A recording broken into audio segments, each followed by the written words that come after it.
I'm Susan Aziz, and this is my studio. This is where I work, making costumes and puppets, and I'd love to show you some of my favorite projects. In 2019, I was invited to make puppets for a performance of Paul Winter's Earth Mass. This was at First Church, West Hartford, which is a beautiful meeting house with really high ceilings.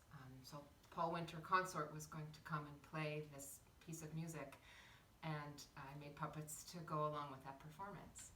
So Paul Winter is known for capturing animal sounds in the wild and then using those recordings as part of his compositions.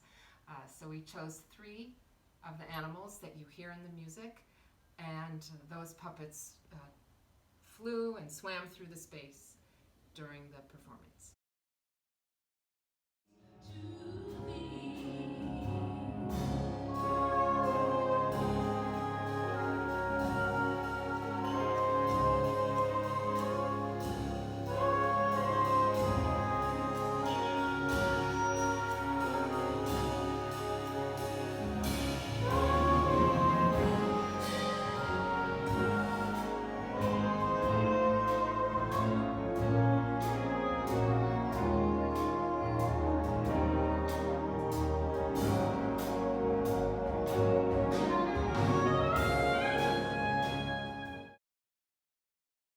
These 2 figures from the battle that broke out in heaven are Saint Michael and the woman.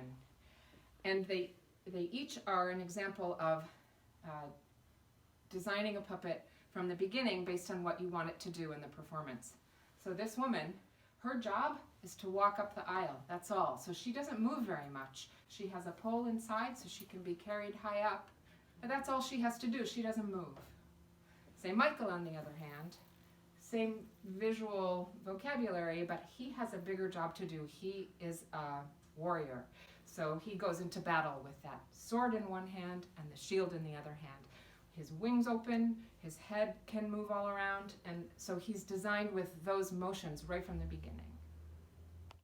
Also, you'll see when I take off the headdress that his head is a combination of wooden profiles. So I was interested in seeing if I could make a head out of wood that was nevertheless very light. I worked on this project for probably 3 months, mostly in figuring it out, a lot of trial and error on this one, especially in getting the planes, the horizontal and vertical planes of that head to work together. Once I figured out the structure of one, though, I had it for the other one too, so the second figure that I did was much faster. I've taken classes on puppet building, but a lot of what I've done is just figuring it out. My favorite thing, to go to the hardware store and just look around at the tools and the knickknacks and the materials. And it's always good to just feed your imagination, and that's how I've learned.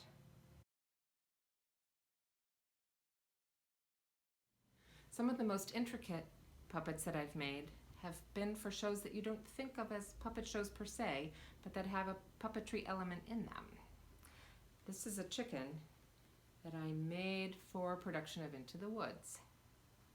I started with a rubber chicken, and I swapped out the eye for a sparkly bead that gives us the liveliness we're looking for in a puppet. And in this production, this chicken had 2 things she needed to do. One is be carried on stage.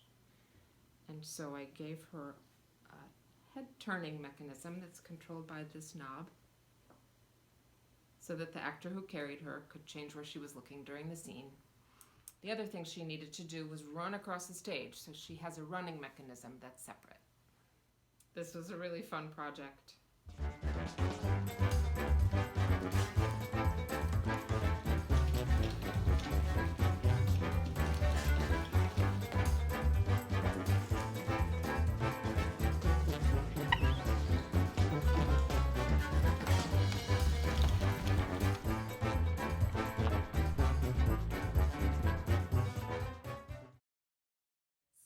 I thought it would be interesting to develop a fully realized puppetry sequence.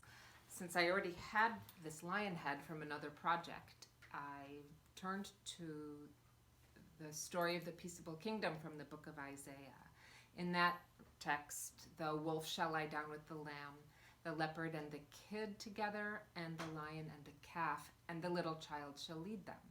So we had 3 predators, 3 innocent animals, and a little child puppet. This is the little child. He turns his head and he waves his hands and causes peace to prevail between the conflicting critters. The masks for the Peaceable Kingdom are super simple. They're all mounted on a bicycle helmet, and the structure is made of plain cardboard that I taped together with masking tape. Over that is paper mache.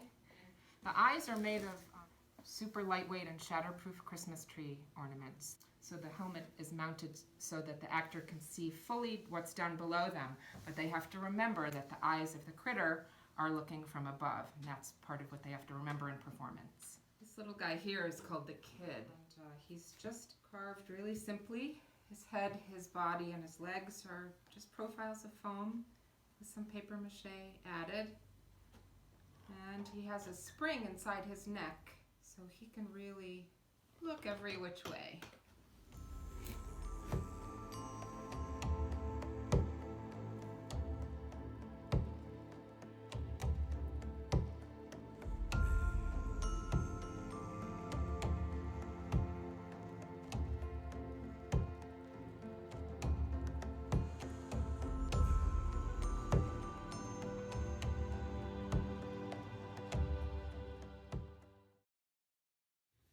I had the opportunity to be on the design team for the Nutmeg Ballet's 50th anniversary production of The Nutcracker. And my particular assignment was to design and build the costumes for the mice and soldiers in the battle scene. You know, thinking about the mice in particular, those were costumes that really conflicted with what a dancer's training is. The strength and discipline and all of the ways that a classical dancer learns to present themselves on stage. I hid some of that just by the nature of the mouse costume. And at the same time, those dancers put on that padding and that mouse head and still showed their discipline and strength and grace, even dressed as those mice. It was fantastic.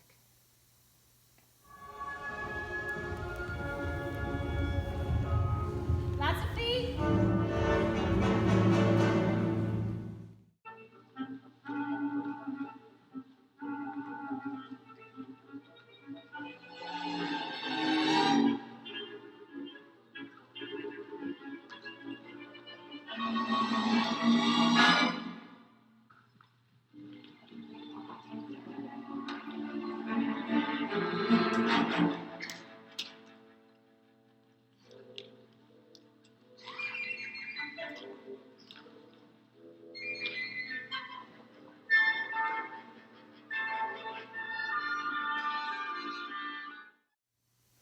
It's one thing to sit here by myself and make puppets, but the thing that I enjoy most about my work is the chance to collaborate with other artists, whether they are puppeteers who take something I made and bring them to life, or whether they're other designers, choreographers, dancers, writers, musicians. It's a very cool thing to be part of a team like that, and that's the thing I enjoy the most.